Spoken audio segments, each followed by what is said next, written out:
We wanted to take a moment to note the passing of Don Cornelius, the creator of Soul Train. He died today in Los Angeles at 75, an apparent suicide. Suicide Soul Train wasn't just a TV show, it was a whole vibe.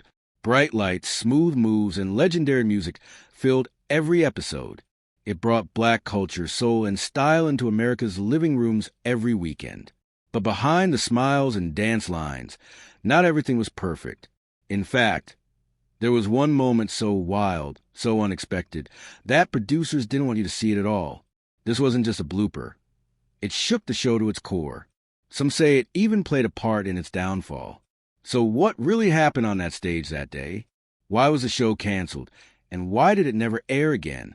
Join us as we dig into the infamous scene Soul Train tried to hide, the chaos it caused behind the scenes, and how it changed the future of the show forever. The beginning of a cultural movement. Soul Train wasn't just another TV show. It was something special, a true celebration of black music, style, and culture. It all started in Chicago back in the mid-1960s. A local TV station, WCIU, began airing dance shows like Kitty Go and Red Hot and Blues. These shows were a hit, especially the one with mostly African-American dancers. That's where the idea for Soul Train began to take shape. Arguing Soul Train was to American bandstand what champagne is to seltzer water. Don Cornelius, who worked at a Chicago radio station, was also hosting live music events at local high schools. He called these events the Soul Train. The crowd loved it, and so did Cornelius. He believed that black music and talent deserved a place on television, and soon that dream came true. With a small budget and black and white cameras, Soul Train premiered on WCIU on August 17, 1970. It was a live afternoon show. The first episode featured Jerry Butler, the highlights, and the emotions. Even though it was simple at first, it had heart, and that's what made it work. Cornelius hosted with energy, and a local dancer named Clinton Gent helped him out before moving behind the scenes. But Chicago was just the start. Something bigger was coming. But before we talk about that, let's take a closer look at the host who gave life to the show that changed everything. You see, Soul Train wasn't just a show. It was a weekly ritual. Every Saturday, families would sit in front of their TVs, waiting for that famous theme song to play. For many, the week didn't feel complete without it. The bright lights, the smooth dance moves, and the cool host made Soul Train a must-watch. It was more than just entertainment.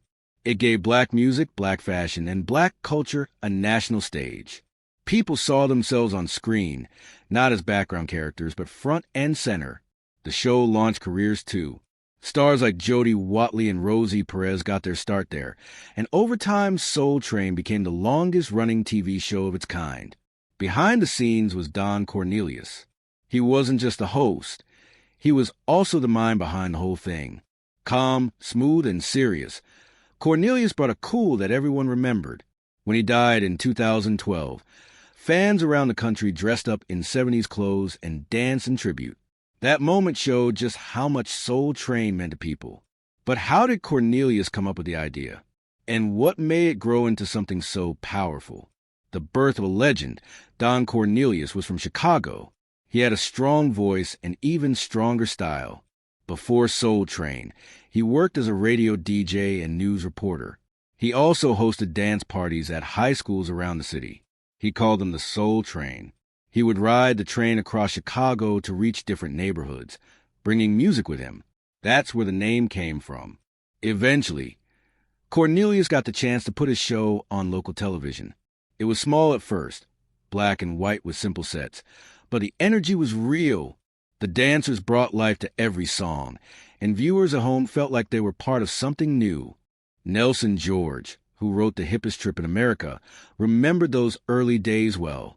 He said he and his sister used to sit in front of the TV every Saturday morning in Brooklyn. First, it was a small black and white screen. Then they got a little color one. They'd watch the moves closely.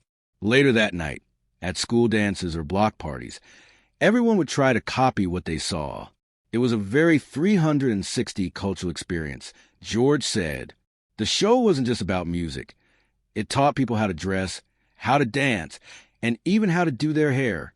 The afro, the bold colors, the California style. It all came to the screen and into homes across the country. It brought joy, and even more important, it brought unity. But it also arrived during a time of serious change in America, a new voice for black culture. When Soul Train started in 1971, the country was still feeling the effects of the 1960s. Civil rights protests had rocked the nation. Black mayors were being elected in big cities for the first time. The fight for equality was still going strong. Into that world came Soul Train, but instead of showing pain or struggle, it showed joy. It showed pride. And it showed celebration. Black music, fashion, and energy filled the screen. It made people feel seen.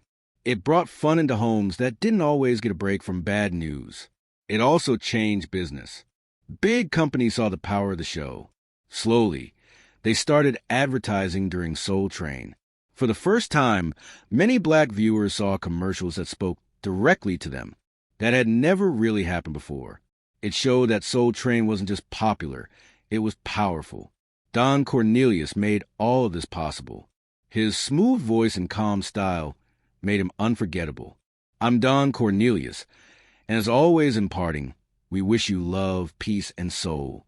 In one famous moment, he told James Brown, "You're still the baddest out here." Brown laughed and said he was just trying to keep up with the dancers. Cornelius turned to the crowd and said, "How about it for the Soul Train dancers?" That moment got loud cheers. He always looked cool and in control. Michelle Martin from NPR once said, "He never broke a sweat. He was like a pilot guiding the show, no matter what was happening." From local hit to national icon. Because the show did so well in Chicago, Cornelius wanted to expand. He got help from a hair care company called Johnson Products, which made Afro Sheen. They agreed to sponsor the show's move into syndication. That meant Soul Train could now be shown in cities outside of Chicago. But in the beginning, only 7 cities picked it up: Atlanta, Birmingham, Cleveland, Detroit, Houston, Los Angeles, and Philadelphia. Still, that was enough. Once people saw it, they couldn't get enough. By the end of the first season, all 25 target cities were airing the show. The magic had spread. Back then, there weren't many shows by black creators for a black audience. The only other one on national TV was Soul, a public television show. So Soul Train was a game changer. It gave a stage to R&B, soul, and later hip-hop artists. Everyone from the biggest stars to new talent wanted to perform on it. When the show went national, it also moved its home base to Los Angeles. Cornelius hosted both the Chicago and LA versions at first, but soon focused only on the national one. Clinton Gent stayed behind the host in Chicago for a while, and then the station just ran old episodes. Cornelius remained the face of Soul Train, and for good reason. He once said, "Love, peace, and soul," and fans never forgot it. That line became legendary. But with fame came pressure, and more changes were on the way. A long run and big changes. From 1971 to 1993, Don Cornelius hosted every single episode of Soul Train, except one. That one episode was hosted by Richard Pryor at the end of season 4. But for the rest, Cornelius was always there, smooth, calm, and always in control. In the mid-1980s, the show made a big move. Tribune Entertainment took over the syndication deal. That meant they were now responsible for getting the show on air in more places. Cornelius stayed on as the host and creative leader, and the show kept growing. But after 22 seasons, in 1993, Cornelius stepped away from hosting. He still worked behind the scenes, but others took the spotlight for a while. Different celebrities hosted the show. Then in 1997, a new host arrived, comedian Mr. Clark. After him came Shamar Moore in 2000, and then Dorian Gregory in 2003. These changes gave the show a fresh feel, but some fans miss Cornelius. He had a way of connecting with the audience that was hard to replace. Still, the show kept going, always bringing music and dance into people's homes. Speaking of which, Don Cornelius wasn't just a host. He was the brain behind Soul Train. Don Cornelius had a vision. He had a deep voice, a smooth style, and a sharp business mind. What made him different was how closely he understood the streets and the needs of black people in America.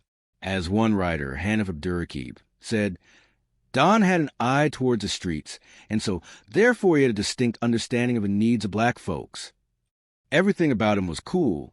His baritone voice is Afro, and his confident look gave Soul Train its hip factor. As author Erica Blunt DeNoise explained, Soul Train had the hip factor, and mostly because Don was so hip. Cornelius didn't just want to entertain. He wanted to own something big. In 1971, Soul Train moved to Los Angeles and began airing across the country. That made Don Cornelius one of the first black men to own and produce a nationally syndicated TV show. He had a choice: grow fast or grow smart. According to Abdur, Don's thinking was simple. How can I keep this mine? Not every city aired the show at the same time. In places like Oklahoma City, some fans watched episodes a week late compared to other cities. But no matter the delay, people tuned in. It became appointment viewing.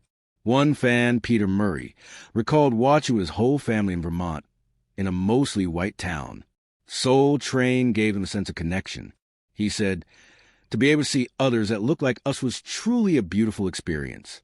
If you missed it, you missed out. Everyone had something to say about it on Monday.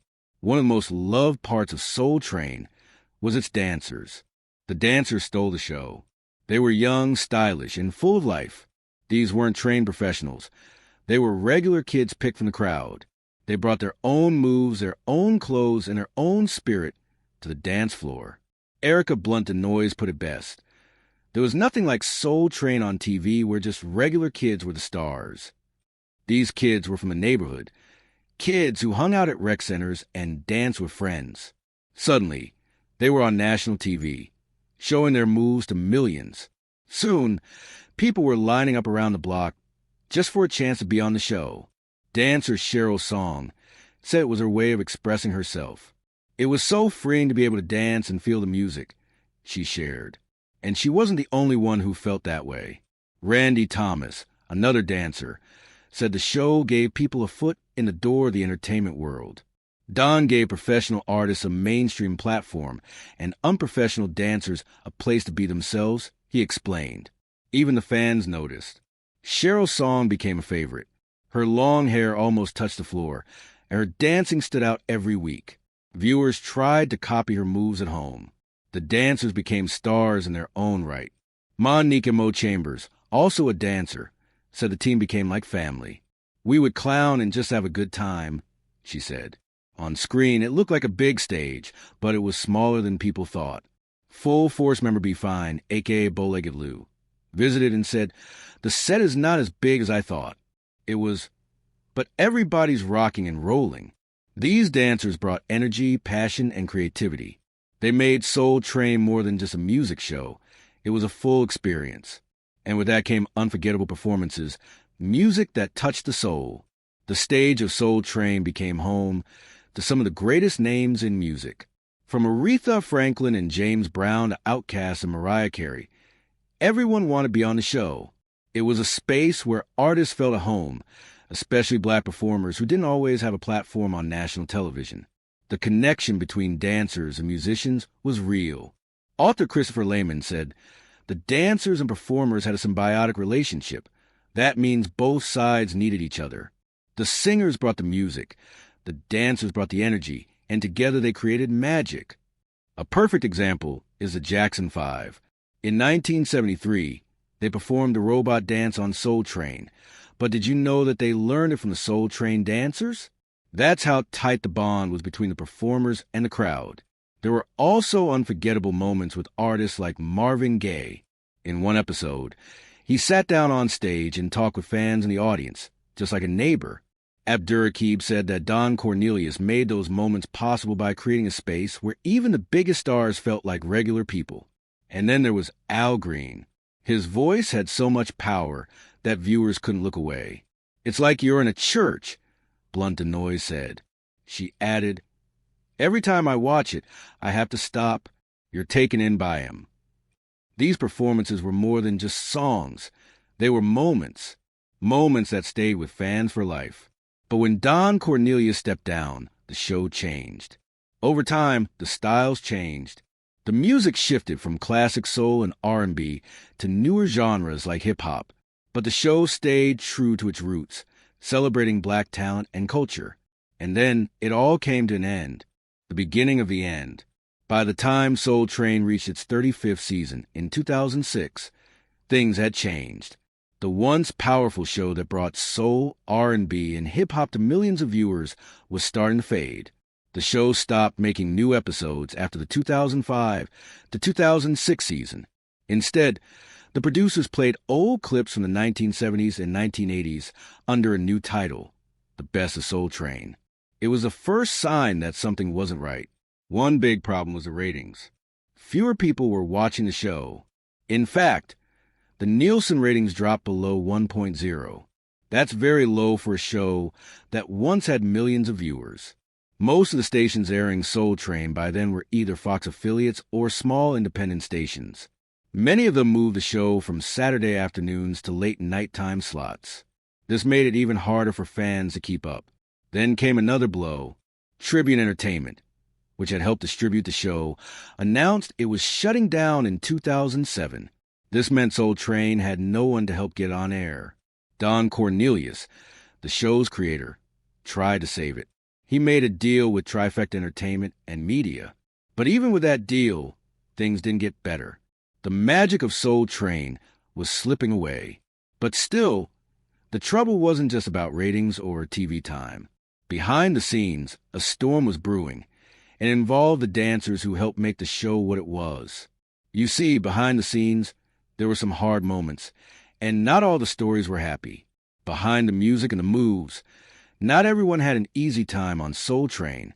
Rosie Perez, a dancer who later became a star, shared her own story. In an interview, she said Don Cornelius pushed her dance in a way she didn't feel comfortable with. When she refused, things got heated. It became physical, she said. The only thing I could grab was the 2-piece Kentucky Fried Chicken dinner they provided us as payment. She threw a greasy chicken wing at Cornelius and hit him in the head. I was mortified, she said. Nelson George explained there was more behind that moment. Cornelius had wanted Rosie to join a music group he was putting together, and she said no. That caused tension. She was one of his favorite dancers for a long time, but after that, things fell apart. Still, Cornelius stayed strict about the show style. He allowed some moves, but didn't want anything he felt was too much. He even made singers redo their performances if they didn't lip-sync correctly. He wanted Soul Train to look polished and sharp. And he was also a smart businessman. Like Desi Arnaz with I Love Lucy, Cornelius owned the show. That was rare back then, especially for a black man in the TV world. He found sponsors and worked with independent stations across the country. It wasn't easy. Nelson George pointed out that the show didn't go national overnight. In some places, it aired late at night, even close to midnight. But slowly, station by station, Soul Train grew. Unfortunately, Cornelius's life didn't end on a high note. His later years were hard. He had a rocky marriage, a painful divorce, and was struggling inside. In 2012, he took his own life. Nelson George said that no one saw it coming. Even Clarence Avant, his longtime business partner, met with him just a week before and said Cornelius seemed fine. Others also felt something was off, but no one expected the end to come so suddenly. And yet, what Cornelius left behind was huge. He built something that shaped culture, style, and music for over 30 years. And to this day, people still remember the line that closed every episode, his voice calm and steady, saying, "We wish you love, peace, and soul." The dancer controversy. Dancers were a big part of what made Soul Train so exciting. Their moves, energy, and style were unforgettable. But years later, some of them spoke up, and what they said shocked many fans. According to a Broadway-bound musical called Hippest Trip, the Soul Train musical, dancers were not treated fairly. Some said they weren't paid at all. Instead, they were given exposure, and in some cases, a meal from Kentucky Fried Chicken. That was it. One dancer said the show's name was forged off the sweat off our backs. Others who created popular dance styles like the Harlem Shake said they also got nothing in return. But it wasn't just about money. Dancers were often put in competition with each other just to get more time on camera. Some were pushed to fight for the best spots near the stage or on the risers. The pressure was real. Even worse, there were reports that Don Cornelius, while married, had inappropriate relationships with some of the dancers. The Los Angeles Times reported these stories, adding more heat to the controversy. It was clear, behind the lights and music, the show had serious problems. The public image of Soul Train was clean and stylish, but inside, some felt used and ignored. This tension played a big part in the show's slow fall. And soon, another kind of trouble showed up. This time it had to do with the show's videos and who was allowed to share them. Fights over rights and a changing audience. When Don Cornelius still owned Soul Train, he was very strict about how the show's clips were shared. He didn't like fans uploading videos to sites like YouTube. He also didn't want anyone selling old episodes on VHS or DVD without his permission. Copyright laws were used to take many of those videos down. That meant younger fans who were used to watching everything online couldn't easily find Soul Train content. At the same time, Cornelius was dealing with something else, a shift in the music. In the early years, the show focused on soul and R&B. But by the 1980s and 1990s, hip-hop was taking over. Cornelius admitted that he didn't understand the genre. He once told rapper Kurtis Blow directly that it wasn't something he connected with. Later he said that groups like Public Enemy actually frightened him. Even though he still invited rap artists on the show, it was clear he wasn't a fan. According to dancer and choreographer Rosie Perez, Cornelius didn't like the East Coast dance styles either. She said he didn't approve of moves that were too suggestive. He only added more hip-hop because it was popular, but that choice upset older viewers who had supported the show from the beginning.